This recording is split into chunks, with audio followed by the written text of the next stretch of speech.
श्री राम का राज्य अयोध्या में स्थापित हो गया तो एक दिन समस्त ऋषि मुनि श्री रघुनाथ जी का अभिनंदन करने के लिए अयोध्यापुरी में आए।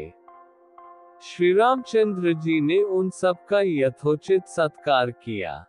वार्तालाप करते हुए अगस्त्य मुनि कहने लगे, युद्ध में आपने जो रावण का संहार किया वह कोई बड़ी बात नहीं है, परंतु द्वंद्व युद्ध में लक्ष्मण के द्वारा इंद्रजित का वध सबसे अधिक आश्चर्य की बात है। यह मायावी राक्षस युद्ध में समस्त प्राणियों के लिए अवध्य था। उनकी बात सुनकर रामचंद्र जी को बड़ा आश्चर्य हुआ। वे बोले, मुनिवर, रावण और कुंभकर्ण भी तो महान पराक्रमी थे, महोदर, प्रहस्त, विरूपाक्ष भी कम वीर न थे, फिर आप केवल इंद्रजित मेघनाद की ही इतनी प्रशंसा क्यों करते हैं? इस पर अगस्त्य मुनि बोले, इस प्रश्न का उत्तर देने से पहले मैं तुम्हें रावण के जन्म, वर प्राप्ति आदि का विवरण सुनाता हूँ।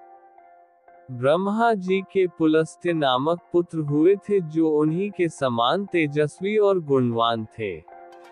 एक बार वे महगिरी पर तपस्या करने गए। वह स्थान अत्यंत रमणीक था, इसलिए ऋषियों, नागों, राजर्षियों आदि की कन्याएं वहां क्रीड़ा करने आ जाती थीं। उन कन्याओं की उपस्थिति के कारण उनकी तपस्या में विघ्न पड़ता था। उन्होंने उन्हें वहां आने से मना किया। जब वे नहीं मानी तो उन्होंने शाप दे दिया कि कल से जो कन्या यहाँ मुझे दिखाई देगी वह गर्भवती हो जाएगी। शेष सब कन्याओं ने तो वहां आना बंद कर दिया, परंतु राजर्षि तृणबिंदु की कन्या शाप की बात से अनभिज्ञ होने के कारण उस आश्रम में आ गई और महर्षि के दृष्टि पड़ते ही गर्भवती हो गई।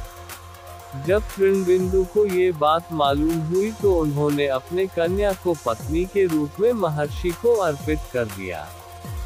इस प्रकार विश्रवा का जन्म हुआ जो अपने पिता के समान वेदविद और धर्मात्मा हुआ। महामुनि भरद्वाज ने अपनी कन्या का विवाह विश्रवा से कर दिया। उनके वैश्रवण नामक पुत्र हुआ। वह भी धर्मात्मा और विद्वान था। उसने भारी तपस्या करके ब्रह्मा जी को प्रसन्न किया और इंद्र तथा वरुण के सदृश लोकपाल का पद पाया। फिर उसने त्रिकूट पर्वत पर बसी लंका को अपना निवास स्थान बनाया और राक्षसों पर राज्य करने लगा।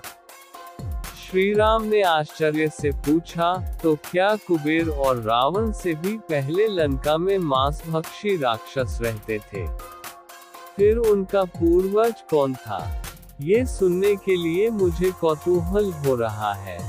अगस्त्य जी बोले, पूर्व काल में ब्रह्मा जी ने अनेक जल जंतु बनाए और उनसे समुद्र के जल की रक्षा करने के लिए कहा।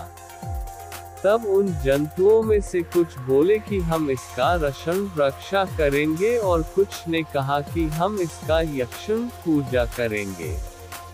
इस पर ब्रह्मा जी ने कहा कि जो रक्षण करेगा वह राक्षस कहलाएगा और जो यक्षण करेगा वह यक्ष कहलाएगा। इस प्रकार वे दो जातियों में बढ़ गए। राक्षसों में हेती और प्रहेती दो भाई थे। प्रहेती तपस्या करने चला गया, परंतु हेती ने भया से विवाह किया जिससे उसके विद्युत्केश नामक पुत्र उत्पन्न हुआ। विद्युत्केश के सुकेश नामक पराक्रमी पुत्र हुआ। सुकेश के माल्यवान, सुमाली और माली नामक 3 पुत्र हुए। तीनों ने ब्रह्मा जी की तपस्या करके यह वरदान प्राप्त कर लिए कि हम लोगों का प्रेम अटूट हो और हमें कोई पराजित न कर सके। वर पाकर वे निर्भय हो गए और सुरों, असुरों को सताने लगे। उन्होंने विश्वकर्मा से एक अत्यंत सुंदर नगर बनाने के लिए कहा। इस पर विश्वकर्मा ने उन्हें लंकापुरी का पता बताकर भेज दिया। वहां वे बड़े आनंद के साथ रहने लगे। माल्यवान के वज्रमुष्टि, विरूपाक्ष, दुर्मुख, सुप्ताग्नि, यज्ञकोप, मत और उन्मत्त नामक 7 पुत्र हुए। सुमाली के प्रहस्त्र, अकंपन, विकट, कालिकामुख, धूम्राक्ष, दंड, सुपार्श्व, सहनादि, प्रधस एवं भारकर्ण नाम के 10 पुत्र हुए। माली के अनल, अनिल, हर और संपाति नामक 4 पुत्र हुए। ये सब बलवान और दुष्ट प्रकृति होने के कारण ऋषि मुनियों को कष्ट दिया करते थे। उनके कष्टों से दुखी होकर ऋषि मुनिगण जब भगवान विष्णु की शरण में गए तो उन्होंने आश्वासन दिया कि हे ऋषियों, मैं इन दुष्टों का अवश्य ही नाश करूंगा। जब राक्षसों को विष्णु के इस आश्वासन की सूचना मिली तो वे सब मंत्रणा करके संगठित हो माली के सेनापतित्व में इंद्रलोक पर आक्रमण करने के लिए चल पड़े। समाचार पाकर भगवान विष्णु ने अपने अस्त्र शस्त्र संभाले और राक्षसों का संहार करने लगे। सेनापति माली सहित बहुत से राक्षस मारे गए और शेष लंका की ओर भाग गए। जब भागते हुए राक्षसों का भी नारायण संहार करने लगे तो माल्यवान क्रुद्ध होकर युद्ध भूमि में लौट पड़ा। भगवान विष्णु के हाथों अंत में वह भी काल का ग्रास बना। शेष बचे हुए राक्षस सुमाली के नेतृत्व में लंका को त्याग कर पाताल में जा बसे और लंका पर कुबेर का राज्य स्थापित हुआ। राक्षसों के विनाश से दुखी होकर सुमाली ने अपनी पुत्री कैकसी से कहा कि पुत्री, राक्षस वंश के कल्याण के लिए मैं चाहता हूँ कि तुम परम पराक्रमी महर्षि विश्रवा के पास जाकर उनसे पुत्र प्राप्त करो। वही पुत्र हम राक्षसों की देवताओं से रक्षा कर सकता है।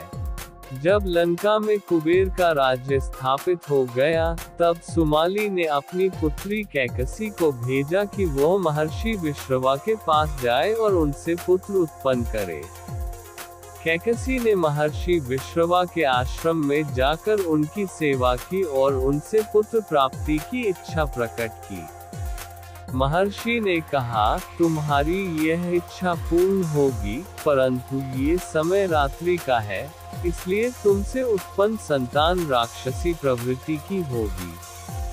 कैकसी ने हाथ जोड़कर प्रार्थना की, भगवान, मेरी संतानों में से कोई एक तो सद्गुणी और धर्मात्मा हो। महर्षि विश्रवा ने उसे आशीर्वाद दिया और कहा, तथास्तु, तुम्हारे पुत्रों में से एक श्रेष्ठ होगा। कुछ समय बाद कैकसी के गर्भ से 4 संतानें उत्पन्न हुई, रावण, कुंभकर्ण, शूर्पणखा और विभीषण।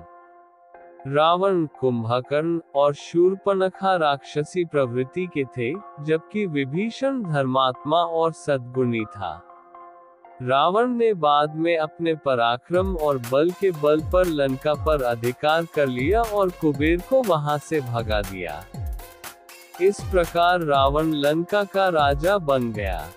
अगस्त्य मुनि ने बताया कि रावण का तप, उसकी शक्तियां और उसके भाइयों की कहानियां अद्भुत थीं, परंतु इंद्रजित मेघनाद की मायावी शक्तियां और युद्ध कौशल विशेष रूप से अद्वितीय था। इसीलिए मेघनाद के वध को वे सबसे अधिक